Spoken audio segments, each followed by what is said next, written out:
All right. And several of the students will probably come in off the waiting room. So I'll starting recording now. Okay. We're going to discuss the story of Icarus. This is a Greek myth that has a lot of similarities to the story that we're starting to read now.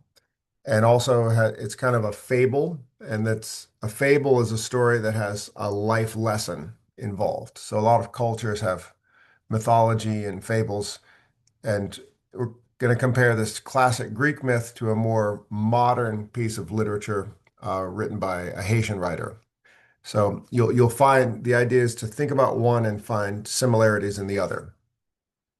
Then we'll have a breakout room discussion afterwards.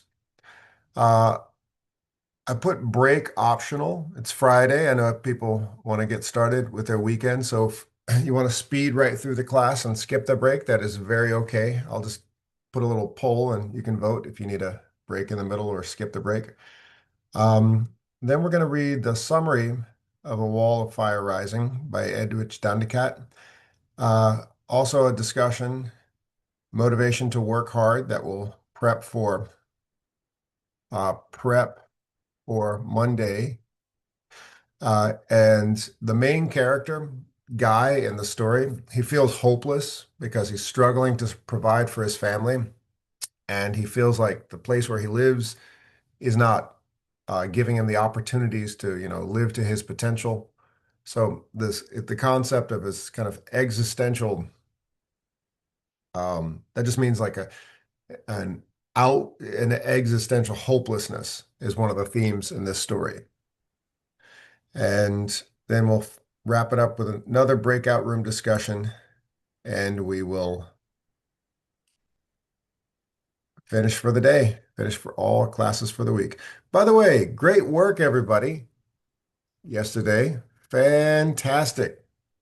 Fantastic. The other teachers and staff, and there were some people, I'm going to share again in the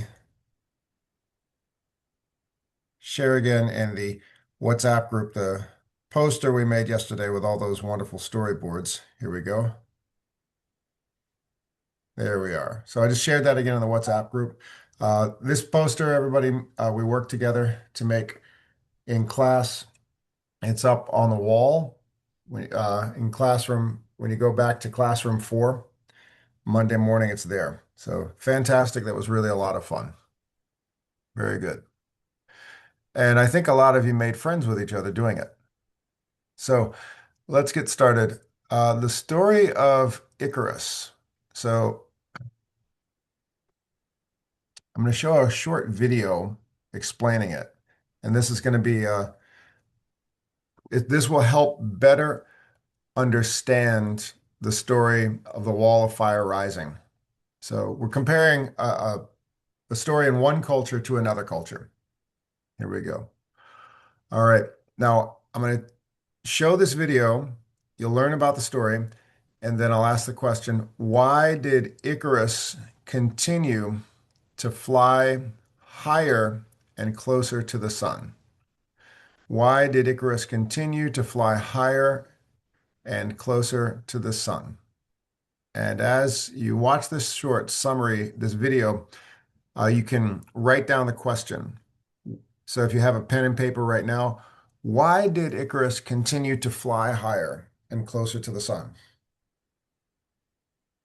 I'll give everybody a minute to write down the question.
Okay, here we go.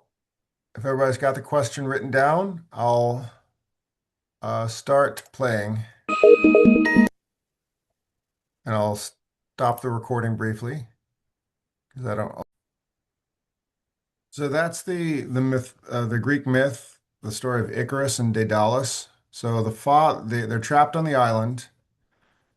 The father designs this, these wings that will get them off of the island, and he shouts to Icarus, "Don't fly too close to the sun."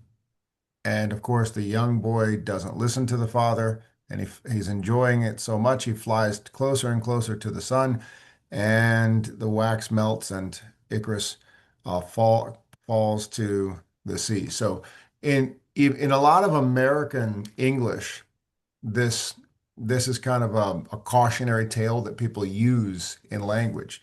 People will say, actually, don't fly too close to the sun. And that's an analogy for, don't get carried away, don't live dangerously, that sort of thing. So this this is a great parallel to the story we're going to read, A Wall of Fire Rising. So the question right here, why did Icarus continue to fly higher and closer to the sun? That's the question we're going to discuss in breakout rooms and we'll keep it in mind as we read the next story. Why did Icarus continue to fly closer to the sun? So we'll go into breakout rooms right now. Make sure you have that question written down. Looks like more people have come in, and breakout rooms, remember, I'll be taking attendance. If anybody just came in from the waiting room, please write this question down right there. That's what we'll be discussing, and I'll take attendance in these breakout rooms. I'll put you in I'll make several breakout rooms, smaller groups. Here we go. So make sure your cameras are on, you're talking and talking about the question. Uh, that's it.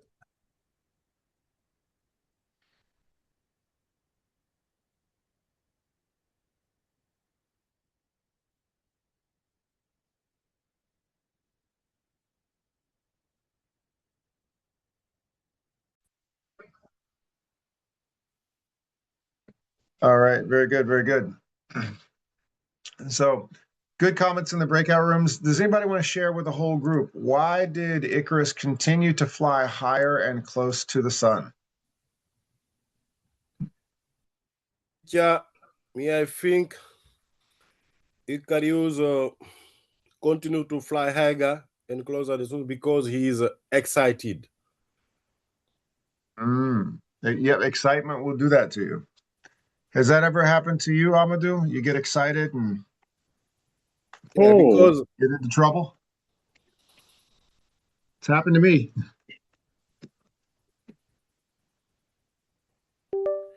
I think that because I understand that in the story. Mhm. Yep. Very good. Divinson, you had a lot to say about this. Would you like to share some of your ideas? Yes, sir. Yes, teacher.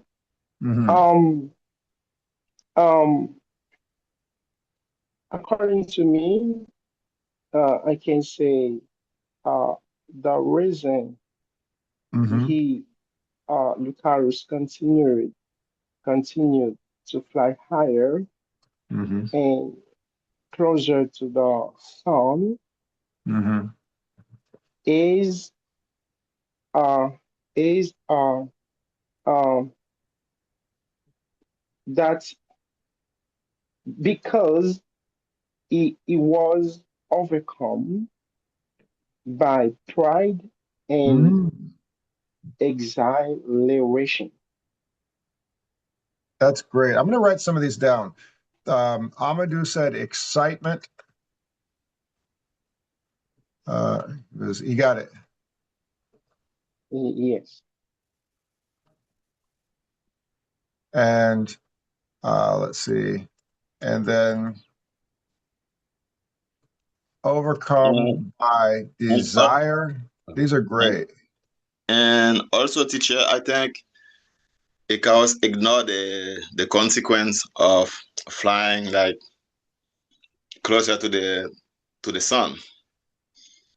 Ignored consequences. Yeah. Very good. Sharina has been waiting patiently with her hand up. Go ahead, Sharina. Uh-huh.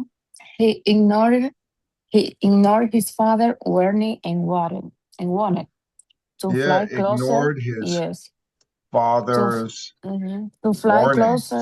closer to the sun, which led to his fall. Very, very good. Excellent. This is great to work with. So these are overarching themes that anybody in any culture could relate to. This is great. So it's a Greek myth that kind of it transcends all of humanity. We all have these experiences. We get excited. We are overcome by desire. Very often we don't think about the consequences of our actions. We oftentimes ignore the wisdom of people who know what we don't know. So the father, Daedalus, says, "Don't fly close to the sun," and the kid just, "Here I go," and does what he wants. So this is very much human nature. And now I'm going to show you using this. I'm going to turn the sound off because I don't want to spoil. I don't want to spoil the entire story. But you're going to see some immediate parallels of the story we're reading. So this story is also set in an island, except it's the island of Hispaniola, shared by Haiti and the Dominican Republic. There is a father and son, and you're gonna find a lot of, just like Icarus and Daedalus, and you want to think, can you find similarities with the story of Icarus? And I'm going to show you some right now. But I'm gonna turn the sound off and narrate it. So we learned the word shack. So this is a rural part of Haiti, probably set in the late 80s or early 90s, a rural area near a sugarcane mill. This is a self-built home, vernacular architecture. We'll go over that word one more time. And there is a family that we've already read about. There's Guy, who's the father, who bursts in through the metal door, little Guy, the son, and the mother, Lily. So it's a family of three, and they're struggling to live their life together in this little town. And Guy, he's actually quite smart and talented, but he doesn't have a lot of education, and he's really frustrated with really frustrated with his situation in life. And the owner of the factory where they work owns a hot air balloon. This is a hot air balloon. And even though Guy doesn't have a lot of education, he tells everybody that he could take the owner's hot air balloon and fly around the whole island. He's smart enough to maneuver that thing all by himself. It usually takes a team of people. But Guy, who he has a very grueling job. He cleans the bathrooms in this factory. And some days he doesn't even get work. He shows up to the factory. Some days they tell him to go home. We don't need you. And he's embarrassed. He can't provide for his family, but he wants to prove how smart he is. And he ends up taking this hot air balloon to fly, and he wants to fly it around the whole island. And there are warnings that he should probably not do that. And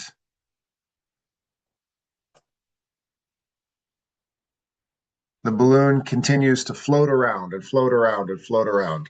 And this is just what I'm doing is called foreshadowing. Foreshadowing is I'm telling you a little bit about the story. I'm not telling you all the details, but I'm telling you a little bit to foreshadow what's going to happen so that when you do read the story, it's going to make a lot more sense. That's called foreshadowing, to get you excited. And in class on Monday, we'll do what's called a Venn diagram. So A Venn diagram, math teachers do this, but I like to use it for literature. So a Venn diagram is this. We're gonna take two stories, the story of a wall of fire rising and a story of Icarus, and see how they are similar and how they're different. So I'm going to model the activity we're doing on Monday here. So how are the stories similar? They both have a father and son as main characters. They both are set on an island where people feel trapped. All the people in this place feel like they're trapped. And Icarus and Daedalus, they were trapped on this island by the king who literally trapped them there. They felt they had to fly to be free, to get out of there, to escape their situation. And there is also a story of caution. Don't fly too close to the sun. So don't get too excited. All of these things. And then, of course, there are differences, big differences being one is more contemporary Haiti, meaning, the last 50 years, not exactly today, and ancient Greece. So one is a story taking place in ancient Greece thousands of years ago, and of course it's fiction. It's mythology and modern fiction. So different literary genres. One is a Greek myth. Another one is contemporary Haitian fiction. And what we'll do is we'll be able to discuss and use language of what's called comparing and contrasting. How are the stories similar and how are the stories different? Some big differences. There are references to the 1803 Haitian Revolution. That's not in the Greek mythology. So being able to identify these will make you a stronger writer, be able to articulate your thoughts based off of what we read, which is going to serve you well in college. So let's get into the summary. So here's the summary I put on the stream in Google Classroom, and we can start reading it together. I'll make this nice and big, and we can take turns reading the summary. Remember, the summary helps you better understand what you're reading. It's not the story itself, it's a guide. Okay. Who would like to read this little bit right here that I've highlighted? I want. Go for it. Let me, I know some of you have smaller screens. Let me make it bigger. Is that good for everybody? Yes, teacher. Yes, Okay, teacher. great. All right, so let's start right here. All right, was that Ephraim? Yes. Okay, I recognized your voice. Okay, Ephraim, go ahead. Okay. A Wall of Fire Rising is a short story about a man who dreams of escaping his life of poverty in Haiti. Guy lives with a wife, Lily, and their young son, Little Guy. He obtains a job cleaning latrines at the sugar mill while Little Guy is cast as the lead in the school play. There it is. So just knowing what we know, let's talk for a minute. Let's talk about his job. What is this job? Cleaner, A cleaner of what? bathroom, Bathroom. Yeah, where? Sugar mill. Yeah. So how hot must it get there?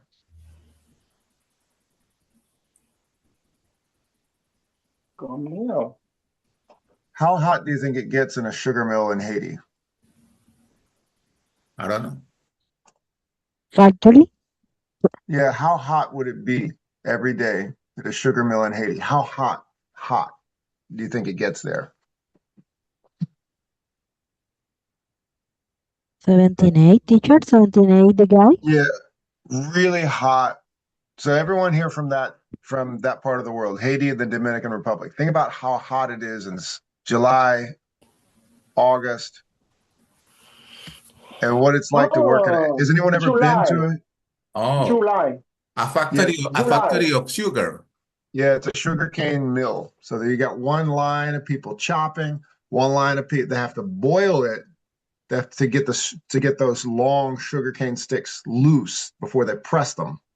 So they have to boil the sugarcane, take it out of the boiling water, press it, extract it, and then all that process has all these machines. So imagine it's summertime in Haiti, and you got all these machines going.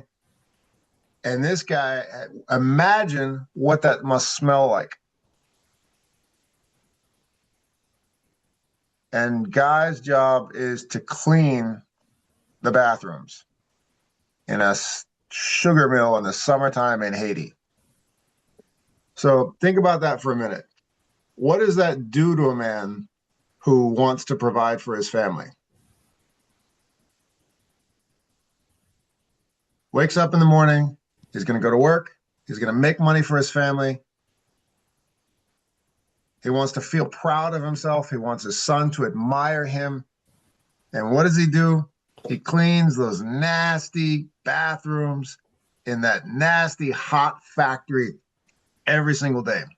What might go through his mind every single day? Just being in that situation. he's boring. More than bored. It's more than being bored. He's bored. It's more than being bored. It's a lot more than that. Maybe he wants to change his life. Teacher, There it is. stress, There it is. So stress. he's automatically, we got to know this person is not happy with their situation. He wants to do something.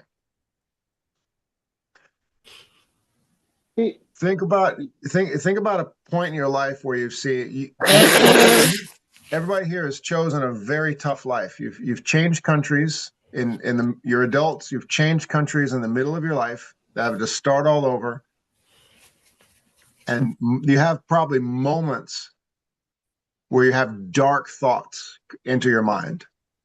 Why am I doing this? What is the point? Why am I here? I have to move on to provide for my family, but why? Why do I do this? What's going on?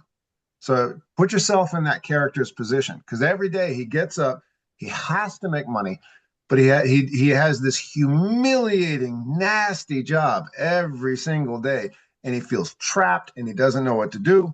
So that's what's going on in this man's mind. And then he comes home and he sees his son, and his son is so happy to see him, but all the time he feels like his life is lacking purpose. He's ashamed. So always think of that when you look at this character, Guy. So he wants to prove something to his family, and also to himself and to everyone around him, that he's more than that guy who just cleans those nasty toilets. Who would like to read this next bit right there? Me, teacher. Go for it, Jacqueline. Good. Guy half litigated with his lines and tells Lily about his dream of taking the hot air balloon stored outside the mill and flying away in search of the better life. One morning, Guy flies the balloon and jumps from it to his death. There we go. Can anybody think of a similarity to Icarus? Both they are escaping of something. There you go. The theme of escape. Beautiful, Ephraim. Excellent, excellent, excellent. So this is a story of escape, a story of desire, a story of like someone who feels totally trapped in their situation. And they are created an object for to escape. Mm-hmm. Icarus, the wings, and Guy, the balloon. Hey, I love it. Yeah, Daedalus has the wings, and Guy has the balloon. Yes. Very good. Now, there's one difference right here. In one story, Guy is the father who's going to be flying too high. But in the other story, the father is the wise one who says, no, no, no, don't fly too high. That's one contrast to think about. So this is called foreshadowing. Foreshadowing means we already know what's going to happen at the very end, but we have no idea what happens in the middle. So we've read the beginning, we got some idea of what's going to happen in the end, but we really need to put the pieces together in the middle. So that's a storytelling tool called suspense. So it means you tell the reader what's going to happen at the end. You give indications right away, but the reader's going to continue reading because they want to see it happen, but they don't know how it's going to happen or when. How is this going to happen? When is this going to happen? What's going to happen in the middle? And that's what type of story this is. So here, let's read the introduction to the story. We already read the first 3 paragraphs in class, but we didn't read the introduction about the author. Let's do that right now. Who would like to read about the author, Edwidge Dandekat? Nice, sister. Teacher. Everybody said teacher at the same time. Amadou. Okay, go ahead, Amadou. All right, and then Divinson, you could read the next paragraph. Okay. All right, go ahead. Edwidge Dandekat, go ahead. Amadou, no Mamadou. Yeah, no, Mamadou is not here, so it's very easy. Amadou is here. Mamadou is not here. Yeah. Okay. Okay. You know what happened in Boston 2 years ago? There was about 6,000 people from in Boston. I'm serious. About 6,000 people from Guinea came to Boston in 1 week. And now Boston's changed. Everybody's named Mamadou now. Oh, you say Mamadou anywhere in Boston, 10 people turn and say, "What's up? How you doing?" Teacher. Yeah. I want to say to you about the story here because in 2 weeks ago, Yeah. I go to send a delivery food. Yeah. For the people. When I come, he said he see in the Google in the app Uber. He said you are Amadou. I said yes. He said, but yesterday again, I have one people who has the same name that you. Yeah. That's Boston's changed. Everybody from Guinea's got. It's like you got a lot of people in that country, but only 5 names. Like 1,000, like 10,000 people with everybody's name Mamadou and Amadou. Okay. Go ahead. Edwidge Dandekat. Edwidge Dandekat was born in the city of Port-au-Prince, Haiti, in 1969, and immigrated to the United States with her parents, a cab driver and a textile worker, at the age of 12. She is the author of 3 plays and 7 novels. She has edited books and published a memoir. Brother, I'm dying in 27. In 1995, she published Crack. Crack, her only collection of short stories, which include A Wall of Fire Rising, and was a finalist for the National Book Award. More information about Dandekat's literary depths and personal background can be found in the literary analysis. An interview with Edwidge Danticat on page 158. Very good. Now, this was scanned from a larger book, a collection of short stories. We in class last week, we did start reading. I'm sorry, this was not last week. This was Monday. We did start reading these first three paragraphs. We'll read them again because I think now it's going to be a little more exciting, knowing a few more things about the characters. Divinson, I remember you wanted to read a little while ago. You want to go ahead and take these two paragraphs? Yes, teacher. Go ahead. Listen to what happened today.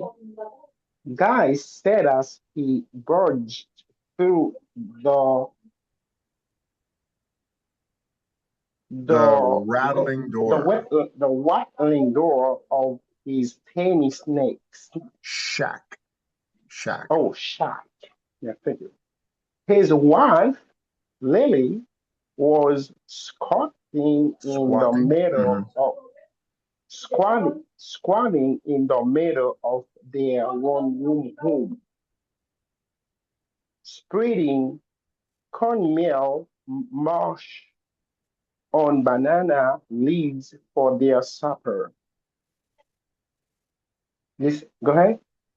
Oh, Listen. let's pick another reader.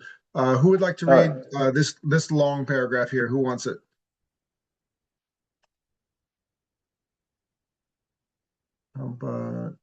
Ellis, would you like to read? Okay, teacher. Mhm.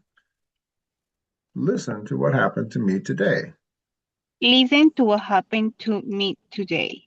Guys, 7 years old, son little.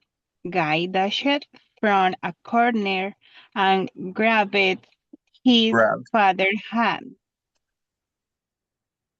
The boy dropped his composition notebook as he leaped to his father, nearly stepping into the cold mush and the herring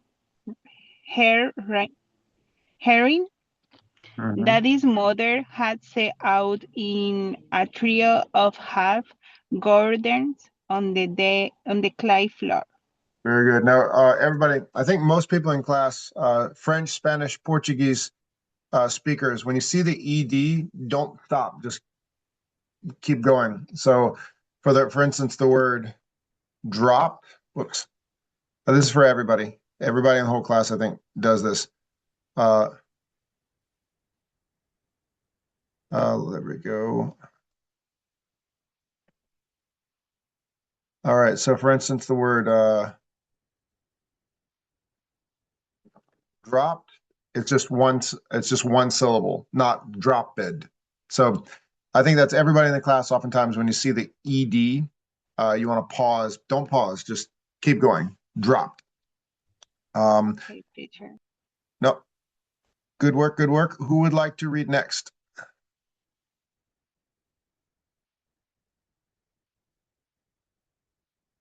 Me, teacher.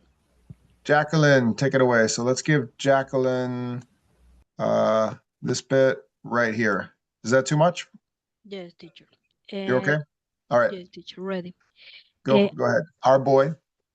Our boy in us play.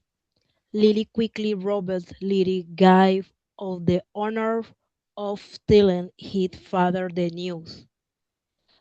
A play, Gay extraordinarily strode, Affectionately. Mhm, extraordinarily mhm. strode the boy's hair. The boy hand sound ringing, corkscrewing, course, Corkscrew. Mhm. corkscrewing, course that no amount of bruising could ever make them all look like a single entity. The other boys at the least Jacques called him Pepperhead because each separate kinky strand was called into a tiny, tiny ball that looked look Okay, like looked like small very good. peppercorns. Does everybody know what a peppercorn is?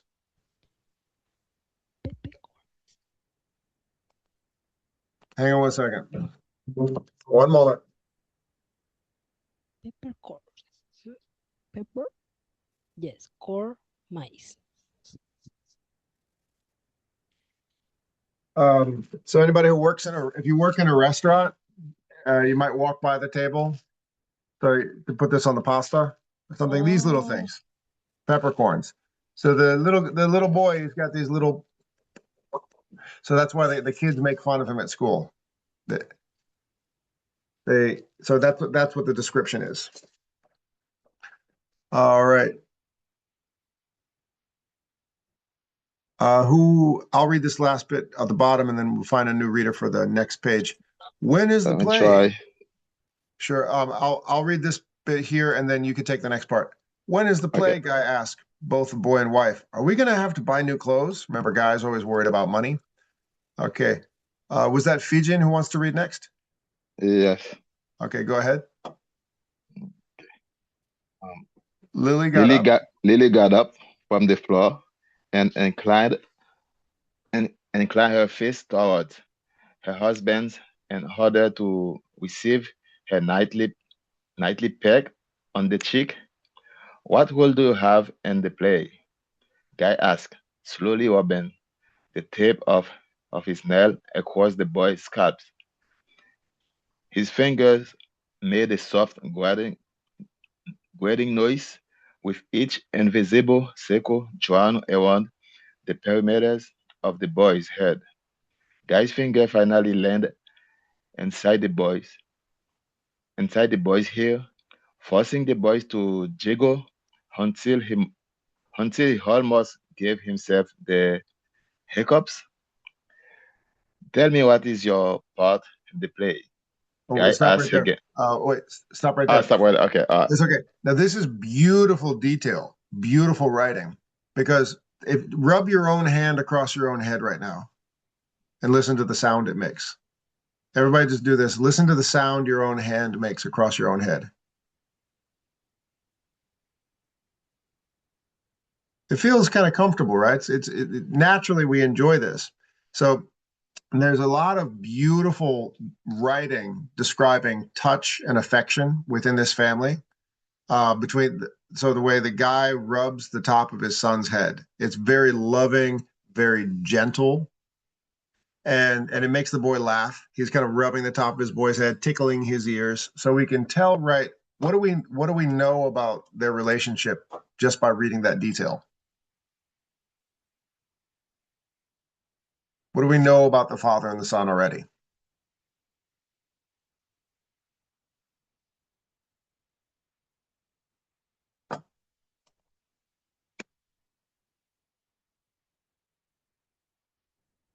We know they're close.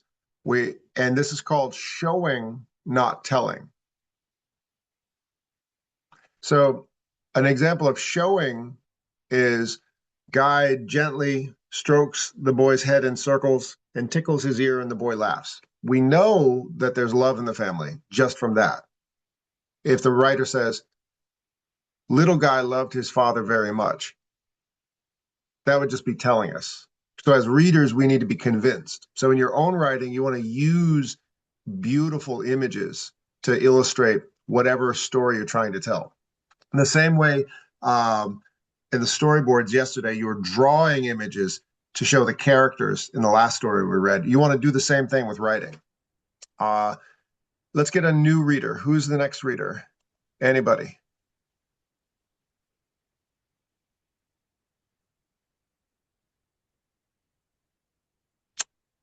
Melissa, would you like to read? We haven't heard your voice. You have a strong, commanding voice, Melissa. You want to read?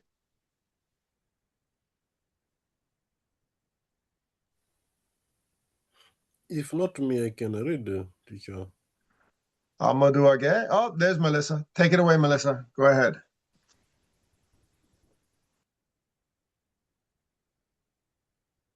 These few paragraphs right here. Go ahead. Tell me, what is your part in the play? Oh, we can't hear you, Melissa. Try again. No. There Okay, yeah, perfect. We Tell can hear me, you what now. is your part in the play? Guy asked again, pulling his fingers away from his son's ears. I am bookman, the boy buffed out as though there was some laughter caught in his throat. Show Pappy your lines, Lily told the boy as she arranged the three open girts on a piece of plywood raised like a table on two bricks in the middle of the room. My love bookman is the hero of the play. Very good, very good. Now, we're going to pause right here. We're going to pause right here. Teacher, I'm And done. yeah, we're going to pause right Did you here. hear me? Oh, yeah, yeah, yeah. Very good. Thank you, Melissa. Yep. We're gonna pause right here, and I want everybody to Google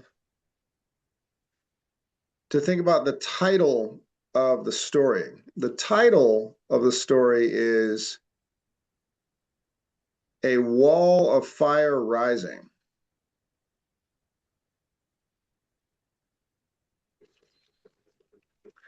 So a wall of fire rising. So let's think, what does that mean? What is a wall of fire rising? It's actually a historical reference. An obstacle of Mm-hmm. fire. Mm-hmm. He Now, came to pass the obstacle. okay, you're on to something. There's an obstacle, a wall of fire. Very good. Now, there is a. I'm gonna stop sharing my screen right now, and let me stop sharing. I'll put this. I'll put this in. I'm gonna put this.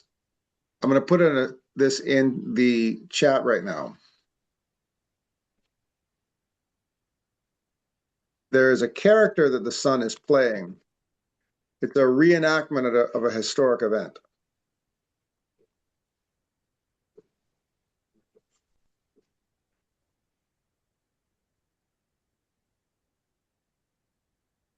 Okay. So here we go. The boy is, I'm just making sure I got the name right. The boy is playing a part of a historical figure. So everybody, take a look at this name.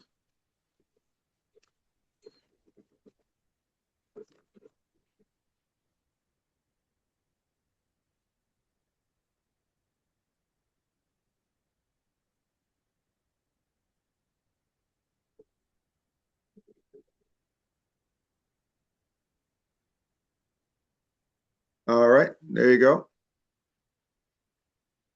Take a look at the name, and it's in the chat. This is an indicator of something interesting. So the boy's in a school play, and he's playing this historical figure. So I just put the name in the chat. Try to do a little search of who that person is. So all you got to do is just copy and paste the name into a Google search and see what comes up. Teacher, so Mhm. Duty Bowman died. Love.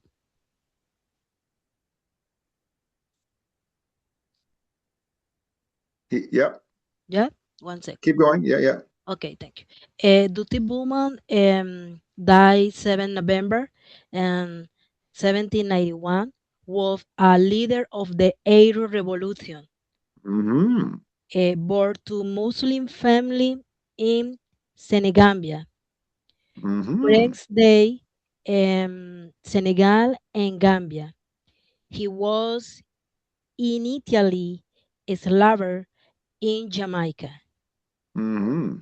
He eventually ended up in Haiti, Mm-hmm. where he may had become a leader of the Maroon and a Vodou Honga.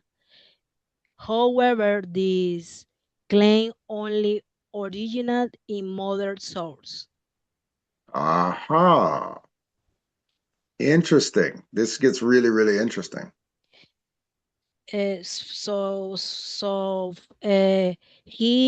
made the first in revolution, fair leader and Haiti teacher.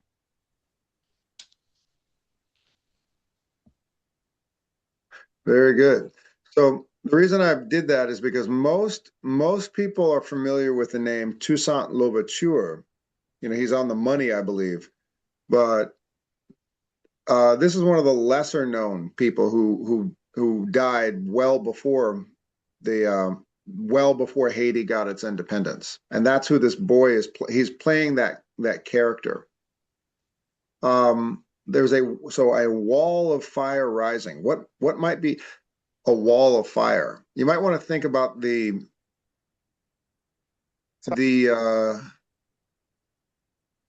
let's see. Let's actually hang on one second. I'm gonna give everybody another indicator.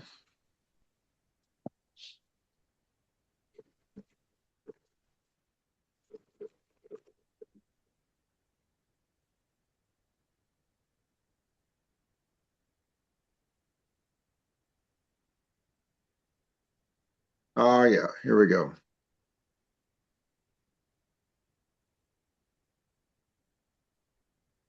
Well, this is I'm going to give you a bit of symbolism right here, and it's a symbol analysis. What I'm gonna do is I'm gonna put you into breakout rooms. I'm gonna give everybody.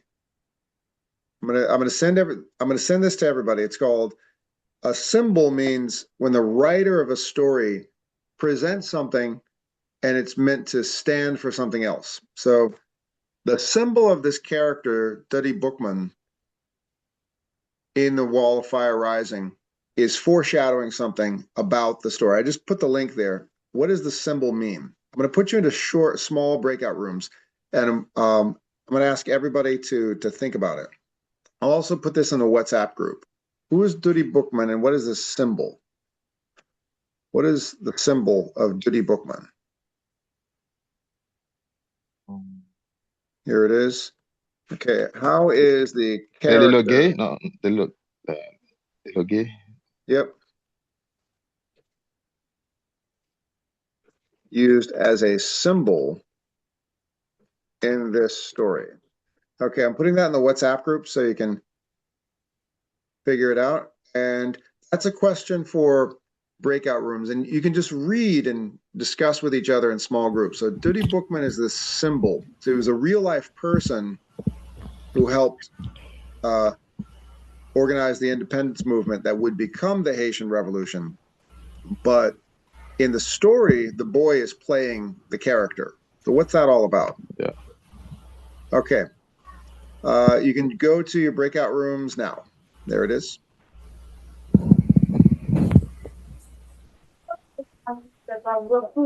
So, okay, everybody. So I think yeah. So I think I've succeeded in building curiosity about the story. So the real life character Duddy Bookman is mentioned in the story of Wall of Fire Rising. So there's a couple of things going on, and it's what's called layers in a story. So the real life figure, Duddy Bookman, he was a revolutionary leader, yes, but he was a bit more than that. He was also a voodoo priest. Voodoo priest, yes. A voodoo priest. And this is when I say layers. Now, the religion of Haitian voodoo, it's called, it's an African diasporic religion that oftentimes involves a practice called possession, which in American Black Pentecostal churches, there are actually elements of this taken. Possession. It means when people believe that sometimes they are the spirit of one person temporarily embodies the other. And the idea of the voodoo religion versus other, say, ethical monotheistic religions, some people might argue, well, you go to church, you go to mosque, you go to temple, and you worship God. We worship someone, but sometimes we become the God. That's one of the elements of this religion. And the fact that this guy, Dudi Bookman, was a voodoo priest, a lot of the rituals that he practiced would involve possession, where people would feel empowered by something much, much greater than themselves. And here are the overarching themes. So the Haitian Revolution really took multiple decades, but it ended with the handing over of that small part of the island of Hispaniola, known as Haiti, from France to the Haitian people. And this would eventually lead the abolitionist movement in the United States. Napoleon Bonaparte would sell the middle portion of the United States. All the Louisiana territory would be sold to America in 1804 because France was running out of money. It would also lead to the unraveling of the triangular trade route and the slave system of the trafficking, the legal trafficking of Africans for centuries. But it would become it would create unintended conflicts. So the end of the Haitian Revolution would, at the same time, end two things that Bookman is represented by. One is slavery, and the other is colonialism. So the slavery, that's the forced labor of people under threat of violence. Well, colonialism is the forced identity upon someone else. So most people of an African diaspora would lose one and then get the other. So for instance, in Africa, when slavery would end, there would be a period of colonialism and then a period of decolonization and then eventual freedom and creating a brand new identity. Which is one thing to think about. But this character, Bookman, who the little boy is embodying, he's somebody who would use their spirituality to both end the subjugation, end colonialism, find a new identity, but at the same time seek freedom. And Bookman, the real life person, how did he seek freedom? Bless you. Did Bookman live a long life after the revolution? Or did he seek freedom in death?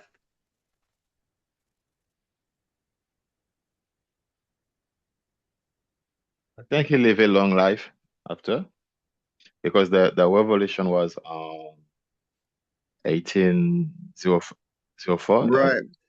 But when did Bookman die?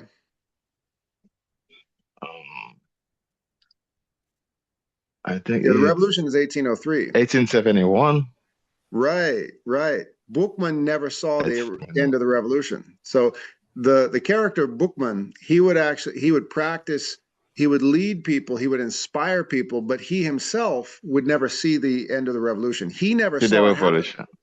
So he was a character who started it, and he never saw it happen. Even Toussaint Louverture, one person who everybody knows that name, he ended up dying in prison in France. He was taken back to France and died in prison.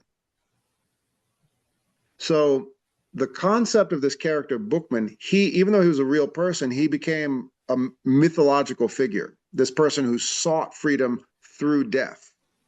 And when someone seeks freedom, seeks their desire, seeks that life that they want for themselves through death, what is the only way they can come back to inspire?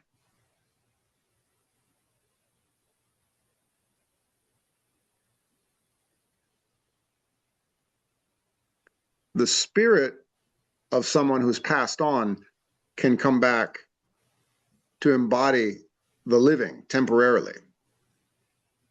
And that's who this little boy is playing. He's playing the character Bookman. And there's moments where he's reading the lines of the character Bookman. He's only a little kid. And his parents are saying, you are playing Bookman. This is important to our people. And he's trying his best. He's trying his best. And Guy is telling him, you got to memorize your lines. You got to memorize your lines. And at the same time that the little boy is playing this real life historical figure who would find freedom through death, Guy is doing that in his own life. He hates his job. He experiences hopelessness, total poverty, and he wants something else. And like the story of Icarus, he is going to fly into the sky seeking freedom for himself. And that's one thing to think about. One thing to think about as we read through the rest of the story for next week. So these are literary symbols, and it's layers and layers upon layers. But one thing also to think about that I'm not going to answer today is the wall of fire literal meaning an actual wall, or is it figurative, meaning representing something else? That's one thing to think about. We'll discuss on Monday. All right, everybody. We didn't take a break, so we can stop now. I figured everybody was having fun, so we just go right through. Okay. All right. Okay, so you can read the story. Right, thank you. And you can also look at the supplementary materials, and there's more vocabulary. I'll see you Monday morning, everybody. Thank you, teacher. Bye-bye. Bye, Thank teacher. you.